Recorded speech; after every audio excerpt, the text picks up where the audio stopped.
하나님의 말씀 이제 한 절 보고 시작하겠습니다. 잘 아시는 말씀 요한계시록 1장 3절에 있는 말씀을 이제 보겠습니다. 이 예언의 말씀을 읽는 자와 듣는 자들과 그 가운데 기록한 것을 지키는 자는 복이 있나니 때가 가까움이라. 사도 요한이 이제 이 계시의 말씀을 쓰면서 여기 아주 중요한 기록을 남겼습니다. 예언의 말씀을 읽는 자와 듣는 자들과 그 가운데 있는 것을 지키는 자들이 복이 있나니 때가 가까움이라. 이 때라고 하는 것은 예수님의 재림의 때를 말하는 것입니다. 예수님의 재림의 때가 임박한 이 마지막 시대에 우리가 성경 예언의 말씀을 공부하는 것은 매우 중요한 것입니다. 여기 사도 요한이 말하기를 읽는 자, 듣는 자들 그리고 그 가운데 기록한 것을 깨닫고 순종하는 자들이 복이 있다고 말씀을 하셨어요. 그 복이라고 하는 것은 그냥 복이 아니고 때가 가까움에 있어서의 복이기 때문에 예수님께서 재림하실 때에 영생에 들어갈 수 있는 복을 말하는 것입니다. 그래서 이것을 우리 요즘 말로 표현하면은 예언의 말씀을 가르치는 자와 배우는 자들과 듣는 자들과 그 가운데 있는 말씀을 지키는 자들이 복이 있나니 그런 말씀이에요. 그러니까 저와 여러분은 한 주간 동안 정말 복 받을 일을 한 것입니다. 근데 중요한 것은 그 가운데 있는 것을 지키는 자들이 복이 있다고 그랬어요. 들은 바 말씀을 잘 깨달으셨으면 그 말씀을 잘 지키심으로 주님께서 때가 되어 오실 때에 다 같이 영생에 들어가는 여러분들이 되시기를 바랍니다. 혹시 이후에 여러분을 제가 못 만날지라도 나중에 하늘에 올라가면은 그 넓어가지고 아마 만날 장소를 약속을 해야 될 것 같은데 거기 이 사도들의 이름이 기록된 그 기초석이 있습니다. 베드로 기초석 앞에서 좀 만납시다. 감사합니다. 인류의 마지막 희망이 무엇이냐? 희망이 분명히 있습니다. 그런데 이 희망에 참여하는 자들은 그렇게 많지 않을 것이라고 성경에 또 예언이 되어 있는데 이것을 다른 말로 표현해서 지구 종말에 누가 살아남을 것인가? 이 말은 누가 그 희망에 동참하게 될 것이냐 그 말이에요. 그래서 오늘 저녁에 요한계시록 12장의 말씀을 가지고 이 지구가 거의 끝나가는 이 종말의 시대에 특히 예수님께서 재림하실 때 누가 살아남게 될 것인가 아주 중요한 문제를 좀 다루게 되겠습니다. 오늘날 많은 사람들이 하나님을 찾고 예수를 믿고 있습니다. 그런데 마태복음 7장 21절에 보면 나더러 주여 주여 하는 자마다 천국에 다 들어갈 것이 아니요. 그러니까 주님 찾고 믿습니다 한다고 되는 게 아니고 다만 하늘에 계신 내 아버지의 뜻대로 행하는 자라야 들어가리라. 하나님의 뜻을 행하기를 원하십니까? 근데 뜻이 무엇인지 알아야죠. 알아야 행하는 겁니다. 그래서 지난 한 주간 동안 이제 하나님의 뜻이 무엇인지를 예언을 통해서 여러분들에게 상세하게 말씀을 드렸습니다. 지금 우리가 살고 있는 이 지상의 역사는 하나님과 사단 사이에 일어나고 있는 선악의 싸움의 역사입니다. 우리가 이 긴 역사를 요한계시록 12장을 이제 가지고 조명해 보면 그 선악의 싸움이 4단계로 진행되고 있음을 깨닫게 됩니다. 그 4단계 싸움을 오늘 하나씩 좀 살펴서 공부를 하려고 합니다. 우리가 첫날 공부하셨던 창세기 3장 15절을 다시 한번 보겠습니다. 내가 나는 하나님이십니다. 너는 뱀, 사탄, 마귀입니다. 여자와 원수가 되게 하고 여자는 교회입니다. 하나님의 백성들입니다. 사탄과 교회가 서로 대적하여 싸울 것을 예언한 것입니다. 너의 후손도 사탄의 후손은 이 땅의 악의 세력들을 말하는 것입니다. 여자의 후손과 원수가 되게 하리니 여자의 후손은 예수 그리스도이십니다. 이 악의 세력과 예수 그리스도 사이에도 전쟁이 있을 것이다. 결과적으로 여자의 후손 예수 그리스도는 너의 사탄의 머리를 상하게 할 것이고, 그러니까 치명상을 입고 너는 멸망할 것이다, 그 말씀이에요. 너는 그 여자의 후손의 발꿈치를 상하게 할 것이니라. 여자의 후손 예수 그리스도도 상처를 입을 것이지만 그것은 일시적인 상처고, 이것이 바로 예수님의 십자가 죽음과 부활과 승천을 말하는 것입니다. 이것이 창세기 3장 15절에 예언이 되는데, 오늘 공부하실 계시록 12장에 보면은 창세기 3장 15절에 등장했던 주인공들이 그대로 다시 나옵니다. 계시록 12장 2절 4절에 보면은 이 여자는 창세기 3장 15절에 여자 교회를 말합니다. 아이를 베어 해산하게 되면서 이 아이는 여자의 후손 아들 예수 그리스도이십니다. 용이, 사탄이, 뱀이 해산하면 여자 앞에서 그가 해산하려는 여자 앞에서 그가 해산하면 그 아이를 낳으면 삼키고자 이제 준비하는 장면이 나오는 것입니다. 그러니까 창세기 3장 15절에 예언된 이 여자의 후손 예수 그리스도께서 막 태어나려고 하는 순간에 나오면 잡아먹으려고 사탄이 대기하고 있는 그런 장면을 설명하고 있는 것입니다. 이렇게 해서 이제 이 싸움을 단계적으로 요한계시록 12장에 설명을 하고 있는데, 일단 그 각 단계의 싸움에 관련된 성경절을 먼저 보여드리겠습니다. 1단계의 싸움은 계시록 12장 7절로 9절에 이렇게 나옵니다. 지금 4개의 성경절을 이제 드릴 텐데, 4개의 성경절에 공통적으로 싸울 때는 양편이 있습니다. 그래서 2편이 나오고 그 다음에 싸움이나 전쟁에 관련된 단어가 나옵니다. 이 전쟁, 첫 번째 전쟁은 하늘에서 있었다고 그랬습니다. 미가엘과 그의 사자들이, 용이 해산하려는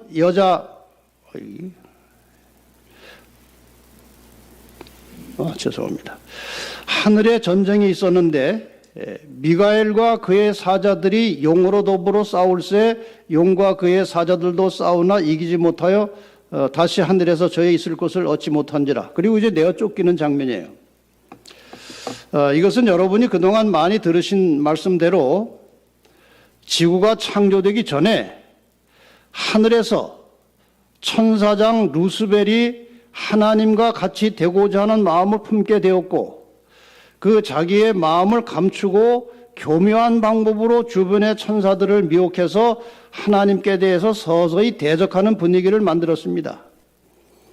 하나님께서는 그가 돌이키기를 기다렸지만 계속해서 점점 사태가 악화되었기 때문에 마침내 하늘에서 전쟁이 일어나는데, 미가엘과 그의 사자들은, 여기서 미가엘은 많은 개신교회에서 그 천사장이라고 말하는데 상황적으로 맞질 않습니다. 잘 생각해 보시면 지금 이 상황에서의 천사장은 루스벨입니다. 루스벨이 천사장이에요. 그리고 다른 천사들을 지금 미혹하는 상황이에요.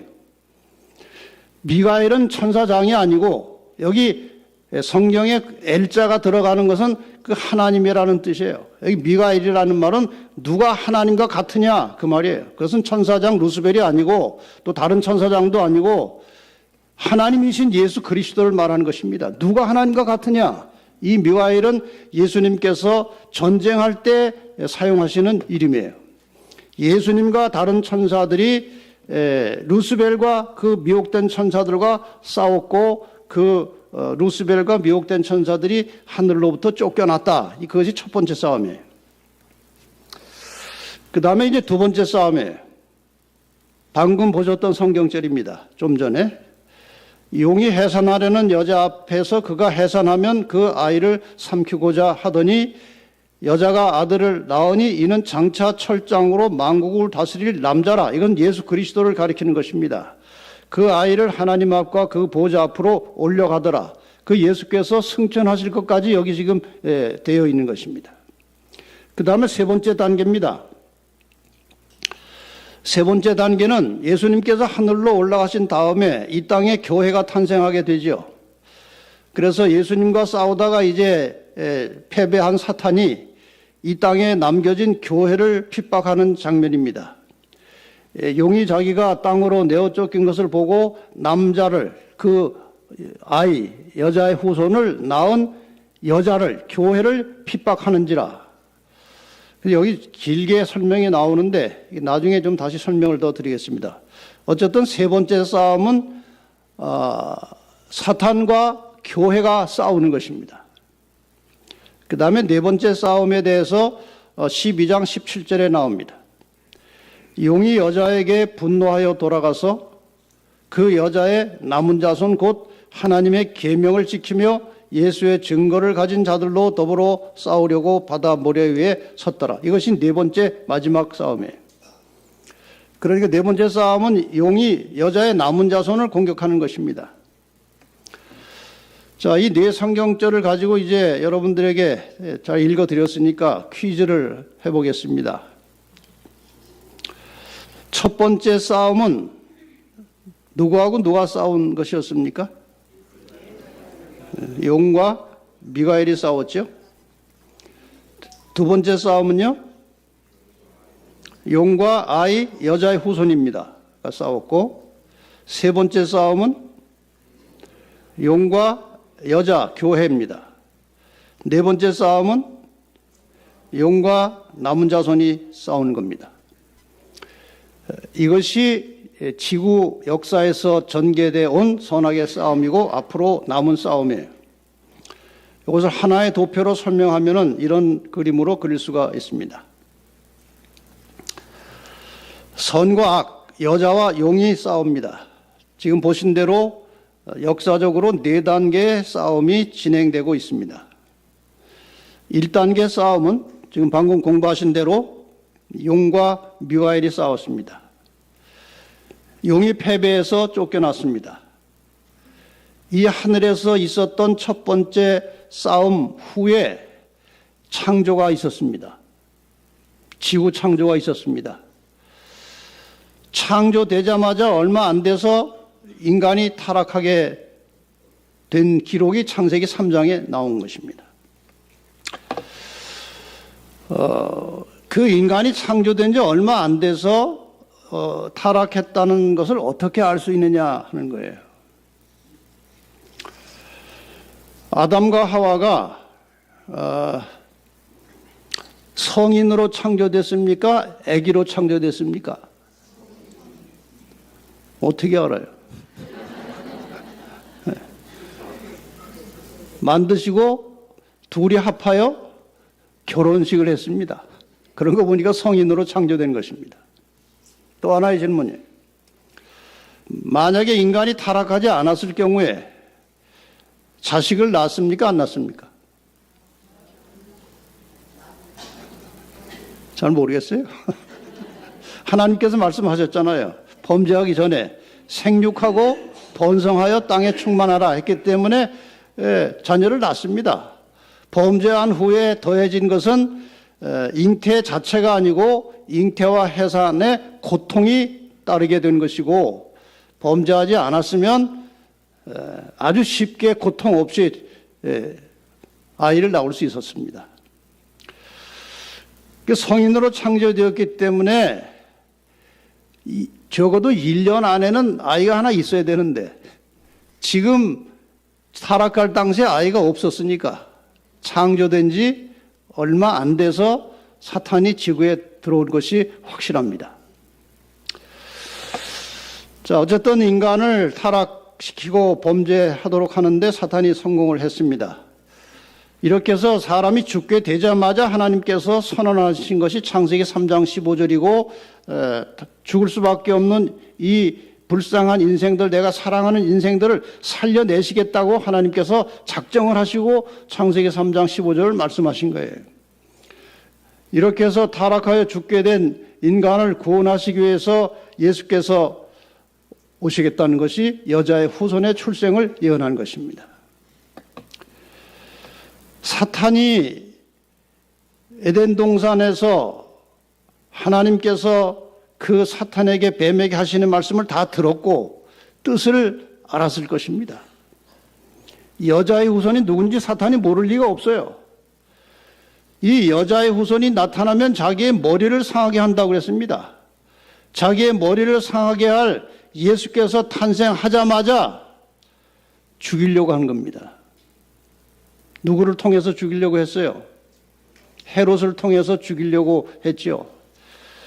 그 전의 역사도 보면은 1차적으로 사탄의 목표는 예수를 탄생하지 못하게 하는 것이 사탄의 목적이었습니다. 그래서 이스라엘 민족이 그렇게 고통을 받고 핍박을 당하고 그 어려움 당한 것은 사탄이 이스라엘 민족을 다 그냥 싹 쓸어버려서 혈통을 끊어버리려고 한 거예요. 그러나 예수님께서는 이 사탄의 모든 권세와 사탄의 유혹을 다 극복하시고 무죄하신 중에 십자가에 돌아가심으로 인간을 대속하신, 인간의 죄를 대신 속하시고 돌아가심으로 누구든지 예수를 믿으면 구원 얻을 수 있는 길이 열린 것입니다. 믿는 자가 구원을 얻는 것입니다. 예수님께서 길은 열어놓으셨지만 본인의 의지와 선택에 의해서 예수를 믿는 자들이 구원을 얻도록 준비해 놓으시고 하늘로 가셨습니다. 그 다음에 세 번째 싸움은 예수님께서 하늘로 가신 다음에 이 땅에 남겨진 교회를 사탄이 핍박하는 것입니다. 이 땅에 하나님의 백성들이 하나도 없으면 이 지구가 자기 차지가 되는 것입니다. 그래서 사탄이 이제 예수님께서 하늘로 올라가신 이후에 탄생된 교회를 아주 격렬하게 핍박을 하는 역사가 나옵니다. 그래서 초기에는 이 세상의 세력 가운데 로마 제국이, 예수님께서 로마 제국 시대에 오셨기 때문에 이 로마 제국이 하나님의 백성들을 핍박하는 역사가 있었습니다. 근데 어제 말씀드린 대로 이 제국이 교회와 성도들을 핍박할수록 교인 수는 더 늘어났습니다. 핍박을 가지고는 교회를 이길 수가 없었습니다.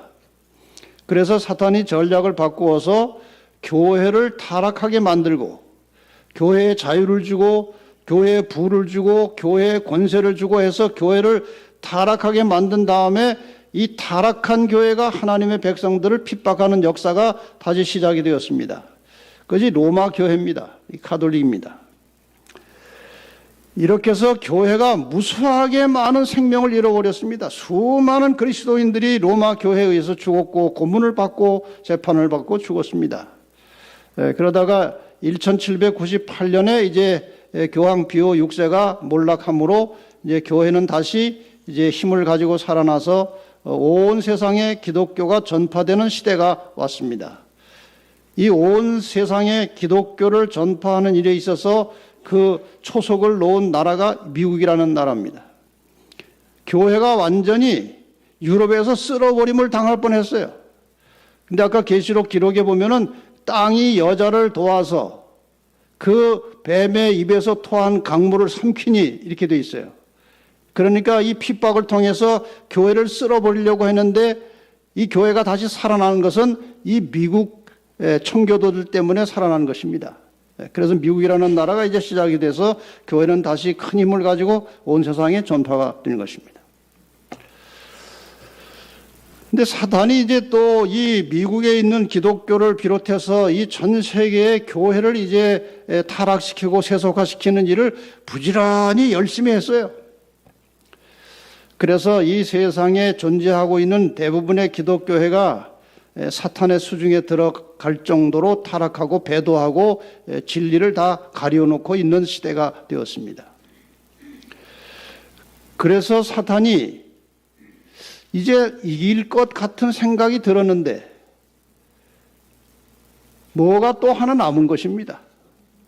계시록 12장 17절에 용이 분노하여 여자에게로 돌아가서 이길 뻔했는데 또 뭐가 남은 거예요. 그리고 화가 나가지고 여자에게로 돌아가서 그 여자의 남은 자손 어떤 사람들이에요? 하나님의 계명을 지키며 예수의 증거를 가진 자들로 더불어 싸우려고 바다 모래 위에 섰더라. 이게 마지막 싸움이에요. 이 마지막 싸움에서 이 남은 자손을 공격하는 세력으로 등장한 나라가 계시록 13장에서 공부하셨던 교황권과 미국이 힘을 모아서 온 세계를 하나로 연합시킬 것이고 이제 마침내 남은 자손을 집요하게 격렬하게 핍박할 때가 올 것입니다. 이 양쪽에 깃발이 있는데 저쪽에서는 인간이 만들어 놓은 예배일 썬데이가 깃발이고 남은 자손들의 깃발은 하나님의 창조의 기념일 안식일을 우리가 어제 그제 공부를 다 했습니다. 인간의 깃발은 전통, 사람의 전통에 기초한 것이고 하나님의 안식일은 하나님의 계명 속에 명시되어 있는 것입니다. 이제 오늘 우리가 공부할 중요한 대목은 이 여자의 남은 자손이 어떤 과정을 거쳐서 탄생하게 되는지 그 여자의 남은 자손이 탄생하게 되는 과정을 좀 공부를 하려고 합니다. 이제 종교 개혁으로부터 시작을 하겠습니다. 구교, 천주교로부터 이제 종교 개혁이 시작돼서 1517년에 루터파가 탄생을 하게 됩니다. 교회의 권위가 아니고 성경의 권위다. 믿음으로 구원받는다. 이제 이러한 주장을 하면서 루터파가 시작되었습니다. 1520년에 루터파로부터 개혁주의가 다시 파생되었고 또 개혁주의 역시 성서 중심 교회 그리고 장로 제도를 세웠습니다. 그 다음에 다시 1525년에 개혁주의로부터 재침례파가 갈려져 나왔고 정교 분리와 유무상통을 주장하는 그런 개신교회가 생겨났습니다. 그 다음에 1534년에 개혁주의로부터 성공회가 또 갈려져 나와서 성공회는 회심과 속죄와 재림을 강조했습니다. 다시 1560년에 개혁주의로부터 장로교가 파생돼 나왔고 장로교는 하나님의 주권을 강조하고 장로 제도를 확립했습니다. 그 다음에 1612년에 침례파가 다시 파생되었고 세례가 아니고 침례가 옳다. 침례를 주고 성만찬 예식을 하면서 유아 세례를 거부하는 그런 또 침례파가 생겨났습니다. 그 다음에 1787년에 성공회로부터 다시 감리교회가 갈려져 나와서 감리교는 사랑과 성령과 성화를 강조하는 그런 교회가 또 탄생하게 되었습니다. 여러분이 지금 설명을 들으시면서 이것이 잘 된 겁니까? 잘 안 된 겁니까? 잘 된 거예요? 잘 안 된 거예요? 잘 되기도 하고 잘 안 되기도 한 겁니다. 어떤 면에서 잘 되느냐? 천주교에서 다 망가지고 폐허가 되었던 진리를 하나씩 성경에서 찾아낸 거는 잘한 거예요. 잘못한 건 무엇이냐? 성경이 하나니까 찾아낼 때마다 하나씩 더해져 가지고 한 교회가 커져가야 되는데 교리를 하나씩 발견할 때마다 파가 하나씩 생긴 거예요. 그건 잘못된 거예요. 지금은 이 파가 얼마나 많은지 아십니까? 개신교 교파만 조금 크게 나누어서 2,000개쯤 돼요. 아주 조그맣게 세부적으로 나누면 지금 한국에 장로교회가 있지만 그 주석에 보면요, 장로교에 나누어진 파가 한 400개 돼요. 제가 그 주소록 다 가지고 있어요. 그렇게 하면은 3만 개가 넘어요. 이렇게 아주 성경 하나를 가지고 교회가 산산조각이 난 것입니다. 하나님의 뜻을 이루는 일은 이 흩어진 각각의 교회들이 가지고 있는 성경적 진리를 하나로 모으는 것입니다. 이것이 하나님의 뜻이에요. 그런데 인간적으로 볼 때 이거는 거의 불가능한 겁니다. 그런데 놀랍게도 19세기가 열리면서 기적적인 방법으로 이 흩어졌던 나누어졌던 교리들이 하나로 모아지는 놀라운 역사가 일어난 것입니다. 19세기 초에 미국에서 재림 운동이 일어났습니다. 그 배경 이야기를 좀 드리려고 합니다. 16세기에서 18세기까지는 이 천주교가 개신교를 아주 격렬하게 박해했습니다. 그런데 1798년, 1517년에 종교개혁이 시작되었지만 이 개신교가 일어날 때마다 많은 박해가 있었어요. 그러나 개신교는 계속해서 조금씩 발전되면서 천주교가 약해지다가 1798년에 완전히 이제 몰락을 했습니다. 교황 비오 6세가 잡혀가면서.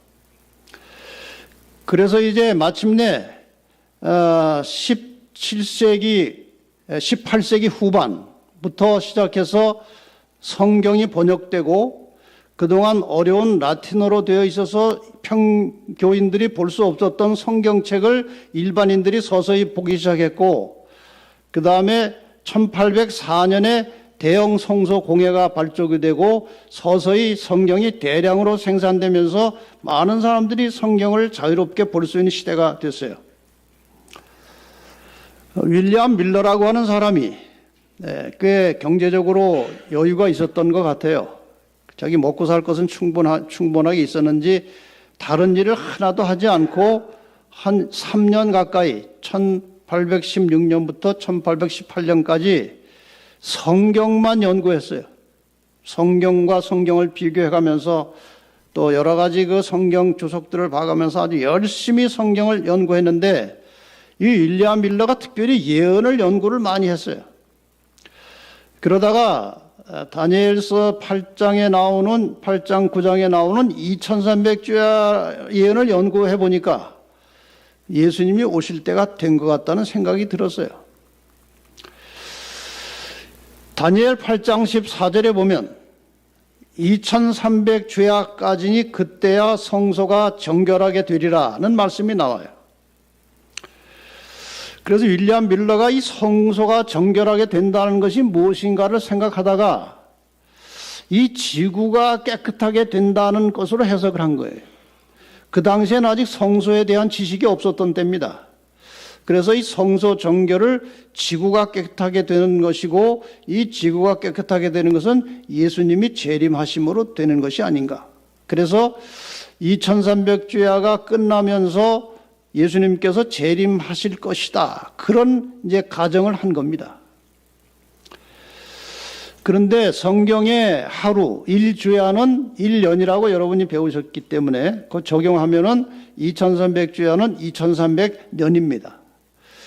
2300주야까지니 그때 성소가 정결하게 된다고 되어 있는데 시작이 언젠가에 대해서 이제 윌리엄 밀러가 여러 문헌들을 찾아서 연구한 결과 이 다니엘서에 나오는 예루살렘을 중건하라는 영이 날 때부터라고 하는 기산점이 나와요. 그래서 그 예루살렘 중건령을 또 연구를 해본 결과 뭐 여러 해가 나오는데 윌리엄 밀러가 주전 457년에 예루살렘 중건이 이제 영이 났다는 사실을 확인하게 됩니다.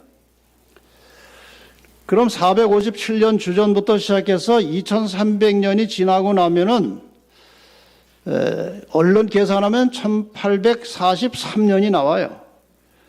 그런데 이 연도에는 0년이 없어요. 0이 있으면은 1843이 맞는데 0이 없기 때문에 주전 1년에서 주 1년으로 바로 넘어갑니다. 그래서 뺀 다음에 1을 더해줘야 돼요. 그래서 나중에 뭐 착오가 있었지만 결론적으로는 1844년에 예수님께서 오실 것이라 이렇게 이제 예언을 적용한 것입니다. 이렇게 해서 윌리엄 밀러가 이제 이 2100주야를 깨닫고 공부를 한 것들을 이제 주변 사람들이 잘 모르지만 아마 친척들이 좀 알았나 봐요. 윌리엄 밀러가 1818년에 이것을 깨달았는데 계속해서 양심의 부담이 오기를 나가서 전하라고 하는 이 양심의 소리가 자꾸 오는 거예요. 근데 이 사람이 성격이 내성적이라 선뜻 못 나갔어요. 13년을 못 나갔습니다.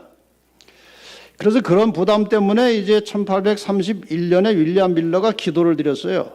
하나님, 제가 자꾸 이 양심에 이것을 증거하라고 하는, 전하라고 하는 이 양심의 소리가 있는데 제가 성격상 제가 나서서 못하니까 누가 와서 가르쳐 달라고 하면 가겠습니다. 그렇게 기도를 하고 나니까 속이 좀 후련해요. 뭐 올 리는 없고 뭐 안 오면 하나님 책임이고. 기도 마친 지 30분이 안 돼서 멀리 사는 조카가 찾아온 거예요. 삼촌 그동안 배운 거 좀 가르쳐 달라고 기다리고 있다고. 그래서 이제 밀러가 그곳에 가서 이것을 가르쳤는데 놀라운 부흥이 일어난 것입니다. 여러 가정들이 회심했어요. 이때부터 이제 윌리엄 밀러는 여기저기 초청을 받으면서 이 사실을 가르쳤고 여러 교파에서 아주 열렬한 환영을 받았고 많은 사람들이 이 재림 운동에 가담하기 시작했습니다. 다른 교회 목사들도 나서서 이 윌리엄 밀러의 가르침을 그대로 배워서 전했어요. 그 당시 이 윌리엄 밀러의 재림운동을 배워서 같이 동조해서 전한 목사들의 수가 한 250명 정도 돼요.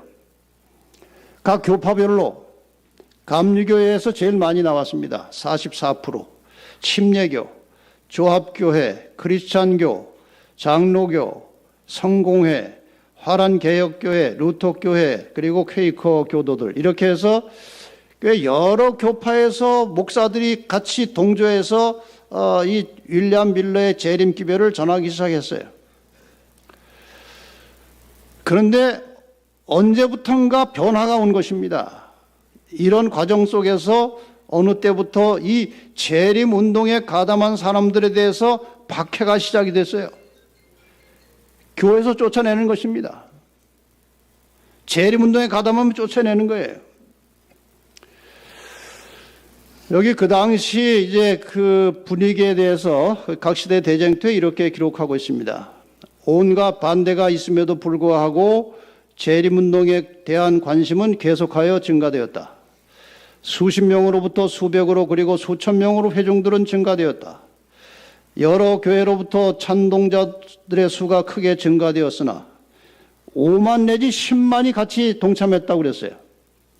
얼마 후에는 그 개심자들에 대한 반대 정신이 나타났으며 마침내는 밀러의 견해를 받아들이는 자를 징계 처분하는 일이 각 교회에서 시작됐다 그랬어요.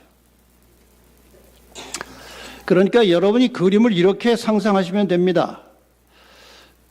어느 교회에서 이제 윌리엄 밀러의 재림운동에 적극 가담하고 지지하는 사람들이 이렇게 발각이 되면 교회에서 제명 처분하고 그 사람들이 거기서 쫓겨난 것입니다. 교회를 잃어버린 거예요. 이 교회에서도 쫓겨나고 그래서 여러 교회로부터 이 윌리엄 밀러의 재림의 운동에 가담한 사람들은 다 출교됐어요. 이 사람들이 하나의 무리를 이루어서 재림운동을 이제 하는 것입니다.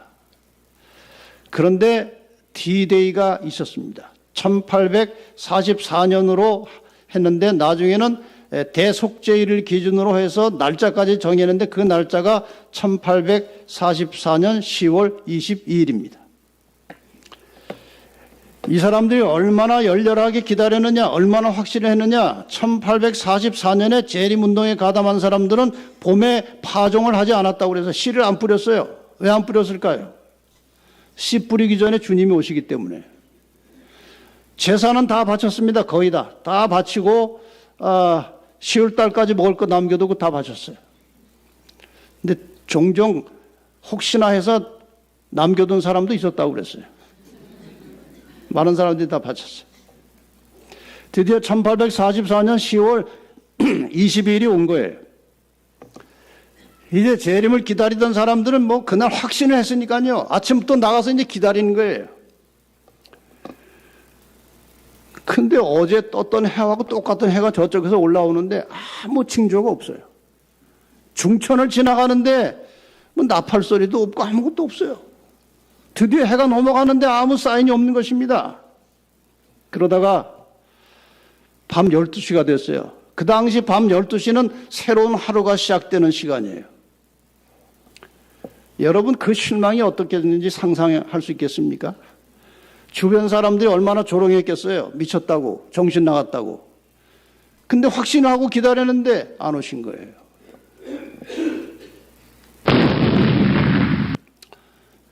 좋으시던 분 일어나시라고 그런 거예요.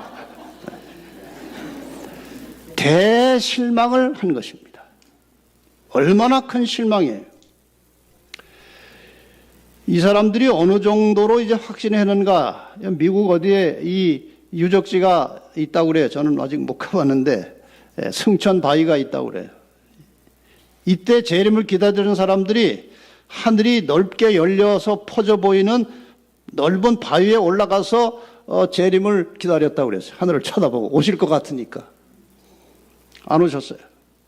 여기 한 역사책에 이렇게 나옵니다. 우리는 밤 12시가 될 때까지 주님을 기다렸다. 그러나 그날은 그대로 지나갔고 우리의 실망만이 확실해졌다. 이전에 한 번도 경험치 못했던 서러움이 전신에 몰려왔다. 이 지상의 친구들을 모두 잃는다 해도 이렇게 서러울 수는 없었을 것이다. 우리는 동이 틀 때까지 울고 또 울었다. 이렇게 해서 이제 실망의 날이 지나간 것입니다. 자, 이후에 어떤 상황이 되었는지에 대해서 그 역사가 여러 기록들이 있는데 제가 중요한 것만 몇 가지 소개하겠습니다. 이 대실망이 지나간 후에 이런 현상이 일어났습니다. 각 시대 대쟁터에 보면은 하나님의 말씀의 신앙의 기초를 두지 않고 사람의 의견의 신앙의 기초를 두었던 사람들은 이때 실망할 때 즉시 그들의 견해를 바꾸었다. 의지가 박약하고 겁이 많은 자들은 조롱하는 자들과 합세하여 다시는 두려워하거나 재림을 기대할 필요가 없다고 주장하였다. 그리고 재림을 기다리던 재림의 운동에 물에 가담했던 사람들 중에 이 재림이 없으니까 즉시로 생각을 바꿔가지고 내가 그럴 줄 알고 조금 남겨뒀다. 뭐 이런 등등의 이유를 가지고 조롱하던 자들에게 즉시로 합세해가지고 그쪽으로 들어가 버렸어요. 그 다음에 열성 있고 진실한 신자들은 그리스도를 위하여 모든 것을 버리고 전보다 그리스도 앞에 더욱 가까이 나갔다. 그들이 확신한 그대로 세상의 최후의 경고를 하였다. 참 대단히 훌륭한 사람들 아닙니까? 그래서 저는 이걸 이렇게 정리합니다. 예수의 재림이라는 사건을 기다리던 사람들은 그 사건이 일어나지 않았기 때문에 다시 되돌아갔고 자기들을 그렇게 사랑하고 자기들이 그렇게 사랑하는 예수님께서 오실 것이고 그 예수님을 기다리고 있던 사람들은 그날 안 오셨지만 언젠가는 다시 오신다는 희망을 가지고 계속해서 전진한 것입니다. 그런데 여기에 놀라운 섭리가 있었다는 사실입니다. 1844년 실망 이후에 어떤 일이 벌어졌느냐. 좀 전에 말씀드린 대로 대부분의 많은 사람들은 이제 실망을 하고 이제 옛날로 되돌아갔습니다. 그러나 여전히 재림의 소망과 희망을 가지고 성경을 연구하는 무리들이 생겨난 것입니다. 그 색깔을 제가 구분한 이유가 있습니다. 여러 각기 다른 교파로부터 나왔다는 것이고 그 다음에 실망하고 나머지 사람들도 수는 많지 않지만 여러 다양한 교파의 사람들이 모이게 됐다는 것입니다. 이게 아주 중요한 거예요. 그래서 이 밀러의 재림 운동이 뭐 실패했다, 밀러가 사기꾼이었다, 별 평가를 다 하지만 이건 굉장히 중요한 시간은 없습니다만 요한계시록 10장에 이 사실이 다 예언이 되어 있었던 것입니다. 자, 이 밀러의 재림운동의 의미와 결과가 어떤 것인지 조금 분석해 보겠습니다. 일단 이전에는 교파별로 존재하던 이 교회가 교파를 초월해서 다양한 교파 신자들이 서로 접촉하며 교제할 수 있는 기회가 열렸습니다. 그렇죠? 그전에는 교파별로 있었는데 이 재림운동 때문에 교파를 초월해서 섞일 수 있는 기회가 왔었다는 것입니다. 더 나아가서 종교 암흑 시대를 지나면서 완전히 재림에 대한 사상과 기대가 완전히 이제 사라졌는데 윌리엄 밀러의 이 재림 운동의 여파로 재림에 대한 관심이 일깨워진 것입니다. 기독교 신앙과 인간 구원의 마지막 결론이라고 할 수 있는 예수 그리스도의 재림에 대한 관심이 일깨워지고 재림에 대한 희망이 생겨난 것입니다. 더 나아가서 대실망을 경험하면서 진실하고 경건한 그리스도인들과 명목상의 그리스도인들이 분리됐다는 거예요. 지금 이 교회 안에 알곡과 가라지가 있어요. 그렇죠? 질문을 하나 할까요?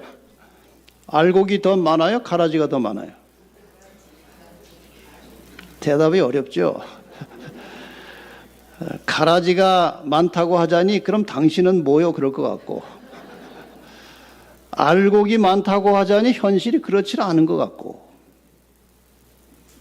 그런데 그건 아무도 사람이 분간할 수 없어요. 만약에 이번 안식일에 여기 김순태 목사님이 주보에다가 알곡 아무개 가라지 누구누구 해서 주보에 내놓으면요 그 다음날 쫓겨날 겁니다. 사람이 그거를 분별할 수 없고 해서도 안 되는 겁니다. 그런데 핍박이 몰아닥치면요 가라지는 저절로 떨어져 나가는 거예요. 그래서 이 역사의 마지막에 핍박이 오는 거예요. 하나님의 참된 백성들을 가려내기 위해서 하나님께서 교회의 핍박을 허락하시는 것입니다.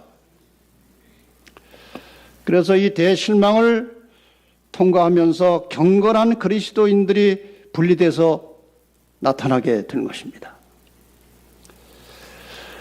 각기 다른 교파로부터 출교돼서 나온 사람들이 이제 함께 모여서 각 교파가 가지고 있던 성경적 교리들을 하나씩 찾아내기 시작한 겁니다.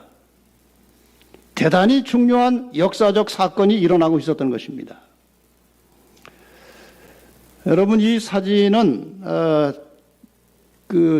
메릴랜드 실버 스프링에 있는 우리 대총회 본부에 가면 요즘은 모르겠습니다. 제가 그전에 회의 다닐 때 보면은 2층에 이 그림이 있어요. 이게 바로 그것을 그려놓은 것입니다. 대실망 이후에 각 교파의 신실한 그리스도인들이 같이 모여서 자기 교파가 가지고 있는 성경의 진리를 소개하고 같이 토의하면서 이것이 정말 성경적으로 올바른 진리라고 확인이 되면은 같이 공유하는 그런 과정이 있었어요. 그래서 이 교파 저 교파에서 각각 다 자기들의 성경적 진리와 교리들을 내놓고 다 옳다고 생각하면은 그거 받아들이고 오케이 이렇게 하면서 이제 교리가 하나씩 정리돼 나가는 것입니다. 이래서 교리들이 흩어졌던 교리들이 진리들이 다 하나로 모아진 것입니다. 이게 얼마나 중요한 일이에요. 사람의 생각과 계획으로는 할 수 없어요. 그런데 이 대실망을 통해서 각각의 다른 교회들로부터 신실한 그리스도인들이 쫓겨났고 그들이 더 간추려져서 이제 진리를 하나로 모으는 역사가 일어나는 것입니다. 다시 종합해서 설명드리면은 1831년에 이제 재림운동이 일어났고 이 재림운동에 여러 교파가 같이 동참을 해서 이 재림운동을 이제 하고 있었습니다. 여러 각기 다른 교리를 가진 진리를 가진 교파들이 다 모여서 재림운동으로 하나가 되다가 1844년에 대실망을 경험한 것입니다. 이 대실망 이후에 아까 말씀드린 각 교파에 진실하고 신실한 성도들이 모여서 교리를 서로 주고받으면서 성경에 있는 참된 진리와 교리를 다 하나로 모았어요. 그래가지고 탄생한 교회가 제7일 안식일 예수 재림 교회입니다. 이것이 1860년이에요. 이렇게 탄생된 재림교회에 대해서 어느 천주교 책이 비판을 하는 글을 제가 보았는데 비판을 꽤 잘했어요. 교부들의 신앙이라는 책에 보면 안식교에 대해서 이렇게 비판을 합니다. 제7일 재림교인 안식교의 교리를 보면 여러 교회의 교리를 한두 가지씩 따다가 잡채를 만들어 놓았다는 느낌을 준다. 맞습니까? 맞아요. 각 교회가 가지고 있는 성경적 진리를 다 모아가지고 잡채를 만든 거예요. 잡채가 맛이 있어요, 없어요? 여러 가지 좋은 것들이 섞여 있으니까 맛이 있잖아요. 그러니까 이 재림교회는요, 어느 날 갑자기 누가 혼자서 만든 교회가 아니고 여러 교파의 신실한 성도들이 모여서 진지하게 교리를 연구해서 그 성경적 교리만 모아가지고 만든 교회입니다. 그러니까 이 재림교회는 다른 교파들에게 빚진 교회예요. 빚을 갚는 길이 뭔지 아십니까? 이 모아진 진리를 전하는 것입니다. 이것이 빚을 갚는 거예요. 즉 가톨릭 교회에서는 구원을 위한 각 개인의 협력의 필요를, 이건 조직을 말합니다. 세계적인 조직이에요. 지금 전 세계를 하나의 조직으로 움직여가는 단체가 둘 있는데 하나는 가톨릭이고 하나는 안식일교회예요. 세계적인 조직을 가지고 일사불란하게 하나의 체제로 움직여가는 두 개의 조직이 이 가톨릭과 재림교회입니다. 그 조직, 유다교에서는 토요일 안식일과 수입의 10분의 1 헌금과 돼지고기 금식 등을, 개신교로부터는 성서 유일 규범주의를, 베프티스트파, 침례파로부터는 유아세례 부정과 침례 등을, 현대 위상학에서는 담배, 커피, 차, 술의 배척 등을 따왔다. 잘못한 거 있습니까? 잘못한 거 있어요? 아니요. 모든 종교, 모든 그 각기 다른 교파에서 성경적으로 올바른 것들을 다 모아서 교리를 만들었습니다. 그 결과 오늘날 재림교회가 가지고 있는 교리들을 한번 여러분이 잘 살펴보시기 바랍니다. 재림교회는 믿음으로 얻는 구원에 대한 확고한 신앙을 가지고 있습니다.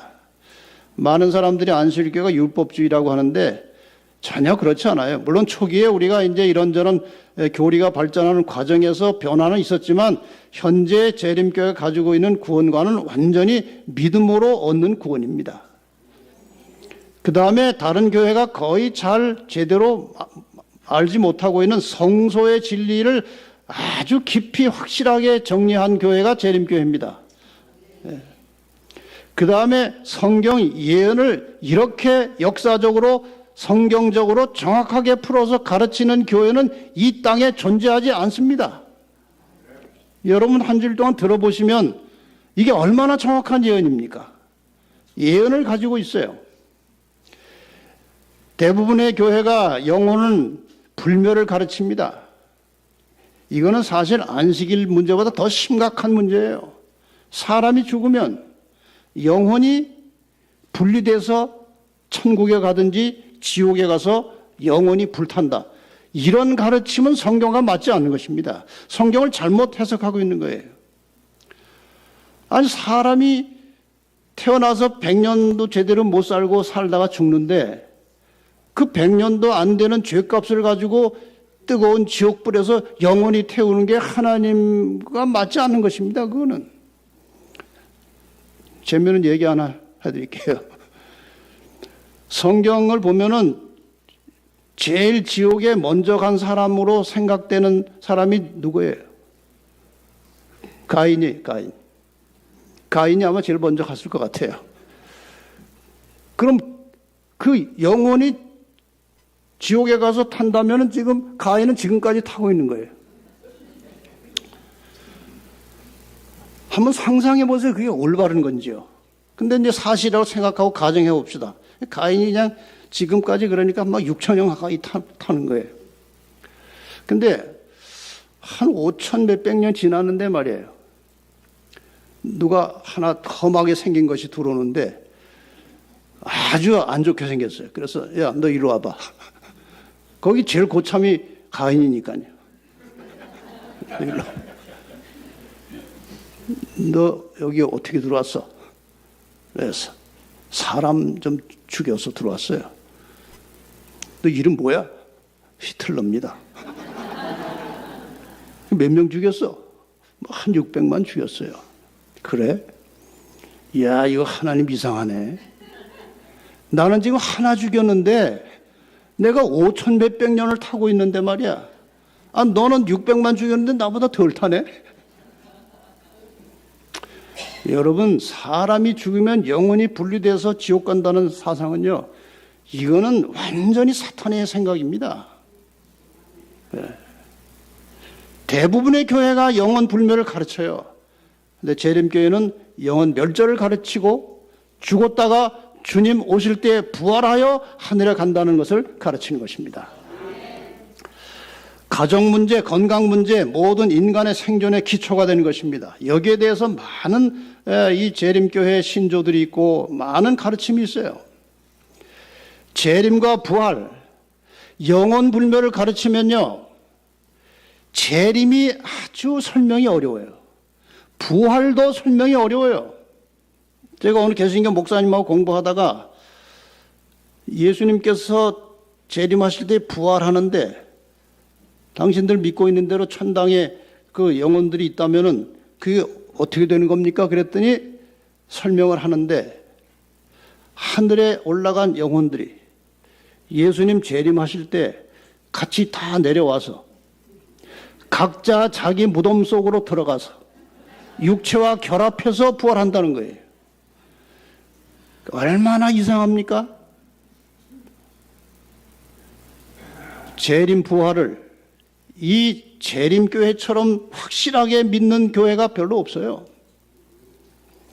십계명과 함께 안식일을 강조하고 있습니다. 어제 공부하셨던 세 천사의 기별을 세상에 전하고 있습니다. 이건 마지막 대단히 중요한 메시지예요.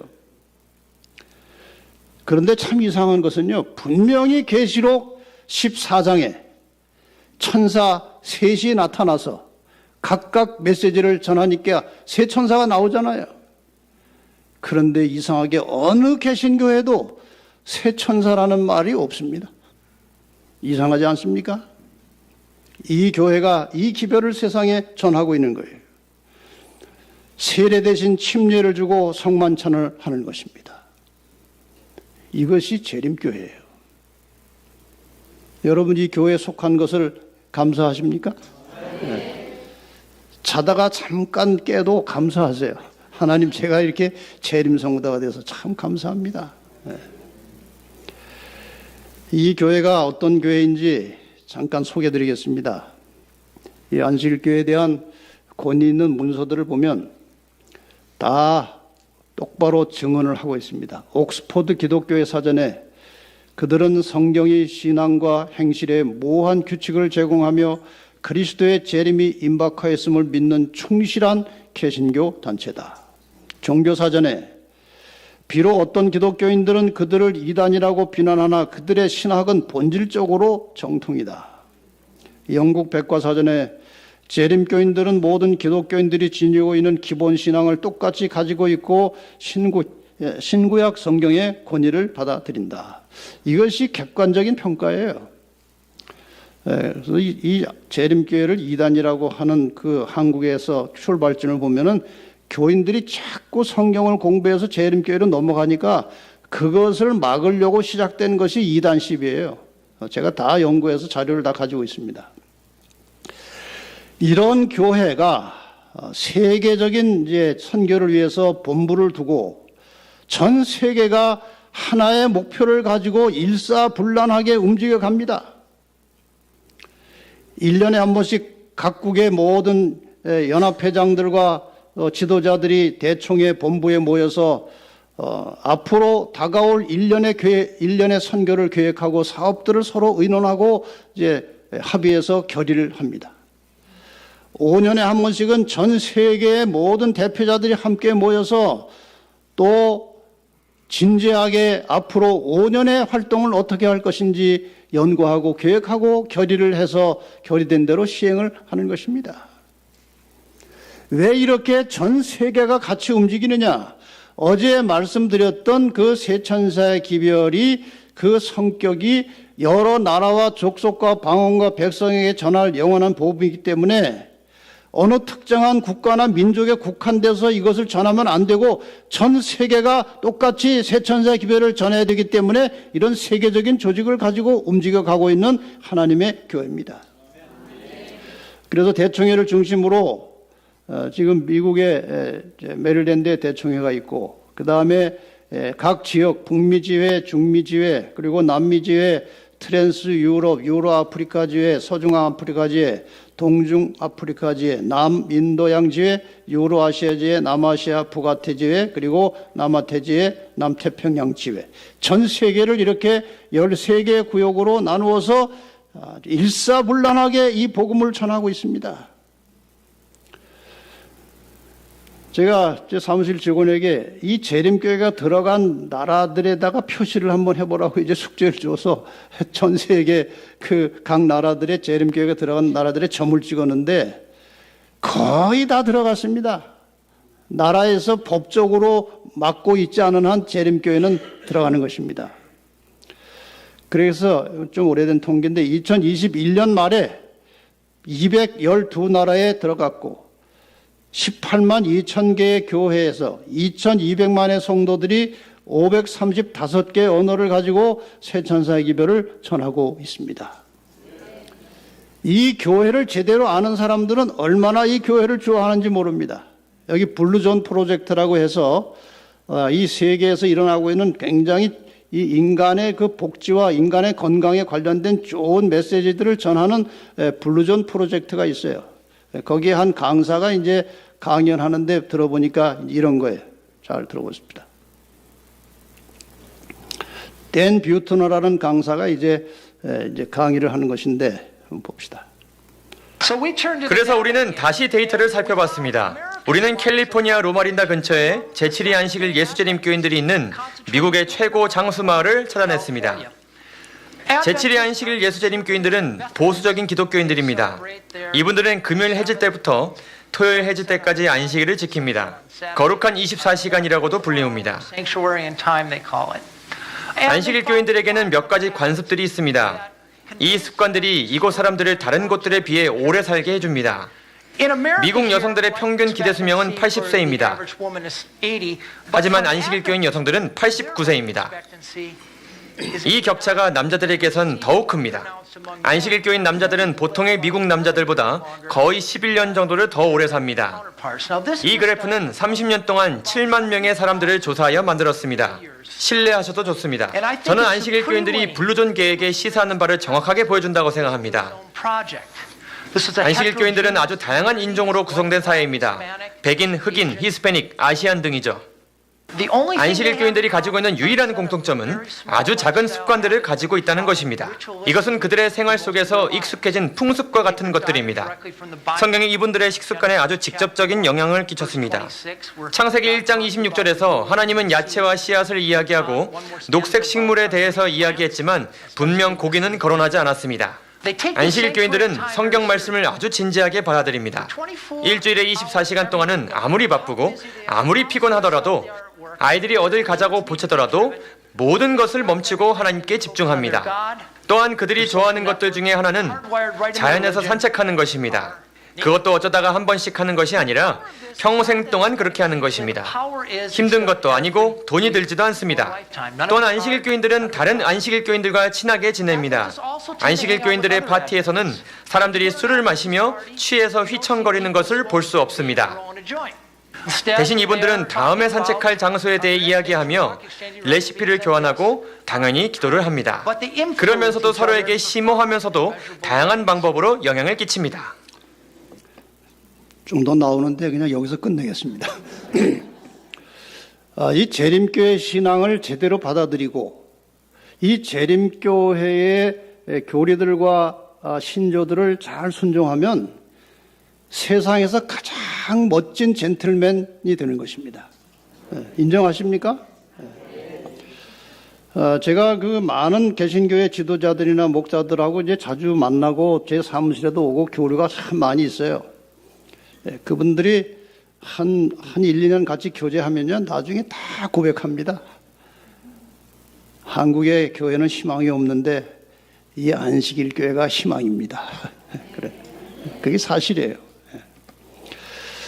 자, 정리하겠습니다. 제7일 안식일 예수 재림교인들은 첫째, 성경을 절대적인 신앙의 권위와 기준으로 믿습니다. 두 번째, 예수를 믿음으로 구원받는 것을 확고하게 믿습니다. 성경의 가르침대로 세례가 아닌 침례를 받고 입교합니다. 구원받은 성도로서 안식일을 포함하여 계명에 순종한다. 다시 말하면은 구원을 받으려고 계명과 안식일을 지키는 것이 아니고 주님의 은혜로 믿음으로 구원을 받았으니 감사하는 마음으로 우리를 구원하신 분의 말씀에 순종하는 것입니다. 몸이 하나님의 성전임을 믿고 건강 관리를 철저하게 합니다. 건전한 삶을 위해서 가정과 자녀 교육을 중요시합니다. 성경 예언에 기초하여 예수의 재림과 부활을 믿습니다. 자신을 희생하여 다른 사람을 위해서 봉사하며 살아갑니다. 예수의 품성을 닮아가는 성화의 과정에서 경건을 연습하는 사람들입니다. 세계 모든 교회가 하나의 조직체로 복음을 전파하는 교회입니다. 여러분, 이 교회에 하나님의 놀라우신 마지막 성령의 역사가 임하면 이 마지막 생명의 복음이 아주 짧은 기간에 온 땅에 전파될 것이고 모든 사람의 운명이 결정되는 마지막 메시지가 전해질 것이고 주님께서 재림하실 것입니다. 이제 여러분들에게 혹시 아직 재림교회 소속이 되지 않은 분들을 위해서 제가 잠깐 이 침례에 대해서 설명을 좀 하려고 합니다. 이 마지막에 살아남는 길은 하나님의 자녀로 거듭나는 것이고 거듭난 하나님의 자녀로서 그 말씀에 순종하고 사는 것입니다. 자, 어떻게 해서 거듭나게 될 것이냐? 예수님께서 말씀하셨습니다. 너희는 가서 모든 족속으로 제자를 삼아 아버지와 아들과 성령의 이름으로 침례를 주고 내가 너에게 분부한 모든 것을 가르쳐 지키게 하라. 제가 공부를 가르쳐 보면 어떤 분들은 아이고 침례 받기는 자격이 너무 없어서 아직 이것도 못하고 저것도 못하고 해서 그것 좀 하고 해야지요. 그러는데 여기 보시면 내가 정말 내가 죄인임을 깨닫고 내 죄를 주님께서 해결해 주셨음을 믿고 예수 그리스도를 믿음으로 구원받는다는 사실을 내가 받아들이면 그건 예수님의 제자가 된 것입니다. 제자가 되면 침례를 받는 것이고 그 다음에 침례가 받고 제자가 된 다음에 너희에게 분부한 모든 것을 가르쳐 지키게 하라. 그러니까 침례는 졸업식이 아니고 입학식이에요. 그 다음에 배우는 것입니다. 그러니까 어느 자격이 돼서 받으려고 하시면 죽을 때까지 해도 못 받아요.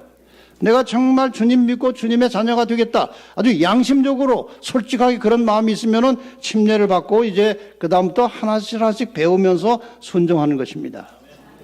베드로전서 3장 21절에는 물은 예수 그리스도의 부활하심으로 말미암아 이제 너희를 구원하는 편이 곧 침례라. 침례는 구원의 표시라고 그랬어요. 육체의 더러운 것을 제하여 버림이 아니요 오직 선한 양심이 하나님을 향하여 찾아가는 것이라. 말이 좀 어렵죠? 내가 예수 믿기 전에는 세상을 향해서 인간의 욕심대로 세상을 향해서 살았어요. 그러다 예수님을 믿고 깨닫게 됐어요. 침례를 받고 하나님의 자녀가 된다는 것은 이 자리에서 방향만 하늘로 향하는 것입니다. 그러니까 침례 받기 전에 성격이 급한 사람은 받고 나도 좀 급해요. 맞습니까? 여러분은 어떠세요? 침례 받기 전에 화를 좀 잘 내던 사람 받고 나도 화가 잘 나요. 그러나 뭐가 다른가? 방향이 다른 거예요. 이제 하나님을 향해서 가는 것입니다. 가다가 넘어지면 다시 또 일어나면 되는 것입니다. 이렇게 해서 하늘로 향해서 가는 거예요. 방향이 바뀐 것입니다. 그런데 이 침례는 어떤 의미를 가지고 있느냐에 대해서 로마서 6장 3절로 5절에 이렇게 기록하고 있습니다. 예수와 합하여 침례를 받은 우리는 그의 죽으심과 합하여 침례를 받는 것이다.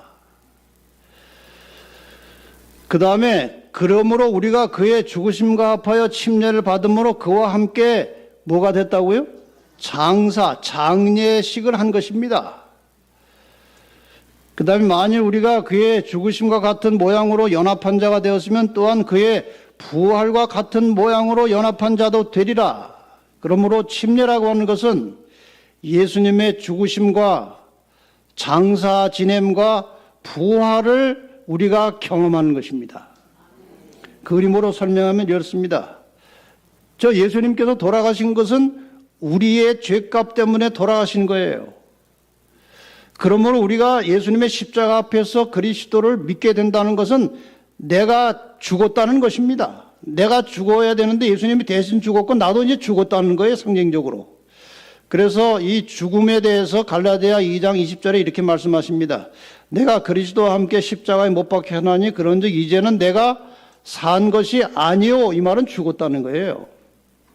이렇게 해서 일단 그리스도와 함께 죽는 것입니다. 그 다음에 죽었으니까 무덤에 들어가서 장사를 지냅니다. 우리가 죽었기 때문에 그리스도와 함께 죽었기 때문에 우리도 장사를 지내야 되는데 어디 속에 들어가서 장사를 지내는 거예요? 물 속에 들어가서 장례식 하는 거예요. 그러니까 물 속에 들어가서는 숨 쉬면 안 되죠. 죽었으니까. 숨 안 쉬고 들어가서 죽은 거예요. 그 다음에 예수님께서 부활하셨습니다. 마찬가지로 물속에 들어갔다가 나오는 순간에 우리는 부활하는 것입니다. 여러분이 다음에 침례 장면을 보시면 정확하게 이것이 나타나 있어요. 이제 죽었어요. 그리스도 안에서 죽었어요. 이제 장례식 하는 것입니다. 물속에 들어가서 장례식 했어요. 다시 올라옵니다. 다시 숨을 내쉬고 부활하는 것입니다. 이렇게 해서 다시 태어나는 거예요. 이게 침례의 아주 중요한 의미예요. 예수님께서 또 침례를 받으셨다고 되어 있어요. 예수님은 침례 받을 필요는 없는 분이에요. 그런데 침례를 받으심으로 우리에게 모본을 보이셨습니다. 예수님 세례받지 않으셨어요? 요단강에 가서 물속에 잠기는 침례를 받으시고 올라오실 때에 성령이 비둘기처럼 내려왔다고 되어 있어요. 이렇게 해서 침례를 받고 나는 순간에 고린도서 5장 17절의 말씀처럼 그런즉 누구든지 그리스도 안에 있으면 새로운 피조물이라. 이전 것은 지나갔으니 보라 새 것이 되었도다. 아직 침례를 받지 않으신 분들은 이제 여러분에게 좀 상담을 해서 도와줄 분들이 주변에 많이 계십니다. 그래서 이 시간에 아직 침례받지 않은 분들과 또 지난 한 주간 동안 이제 말씀을 듣고 새롭게 결심한 우리 모든 기존의 성도들 위해서 설문을 하나 받을까 합니다. 그동안 다 이렇게 공부를 무료로 했으니까 이제 설문이 그 값입니다. 그러니까 우리 집사님들 그 설문지를 하나씩 나눠드리고 찬양 반주를 좀 부탁드립니다. 자, 모든 분들이 다 그 용지를 하나씩 받으셔서 저와 함께 이제 좀 하나씩 표시를 하면 좋겠습니다. 아주 조용하게 반주를 좀 해주시고 여러분들이 그것을 다 받으시는 동안에 아직은 기록하지 마시고 좀 기다려 주시기 바랍니다. 하나씩 다 받으시고.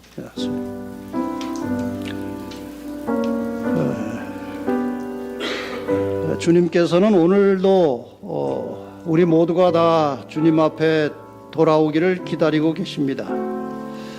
우리의 모든 인간적인 생각들을 다 접어두시고 순수하고 겸손한 마음으로 예수 그리스도를 나의 개인의 구주로 영접하시고 또 영접하셨던 분들은 다시 한번 새로운 결심을 하시면서 오늘 이 시간에 우리의 마음이 하나님과 하나가 되기를 바랍니다. 성령께서 우리 마음속에 역사하실 때에 우리의 마음을 하나님께로 향하시고 겸손하게 하나님을 나의 창조주요 나의 구주로 영접하는 그러한 시간이 되기를 바랍니다.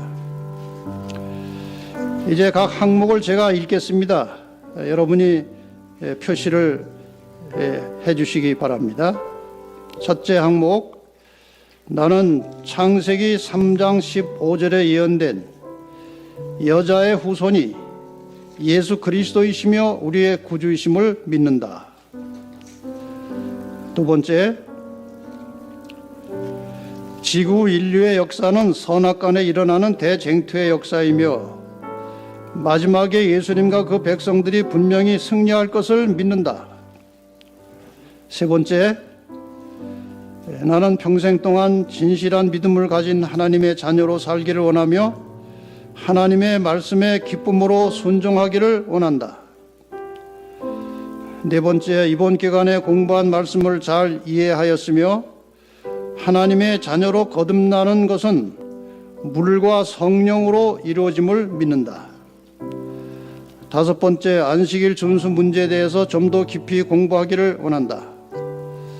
그리고 여섯 번째, 침례와 관련해서 침례받기를 원합니다에 표시하시면 여러분 침례받는 것을 도와주실 것입니다.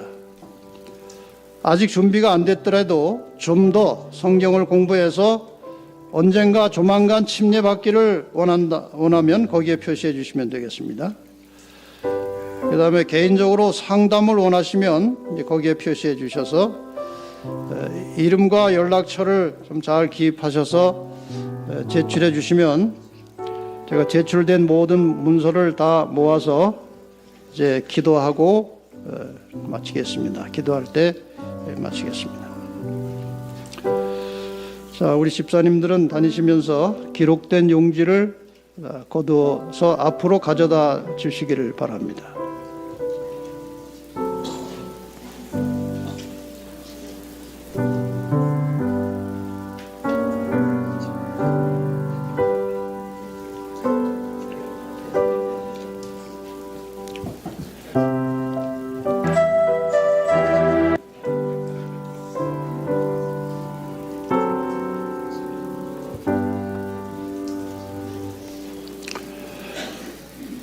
우리의 마음속에 성령께서 역사하실 때에 겸손한 마음으로 반응을 하시면 하나님께서 여러분의 인생을 책임지시고 앞으로 올바른 길로 인도해 주실 것입니다.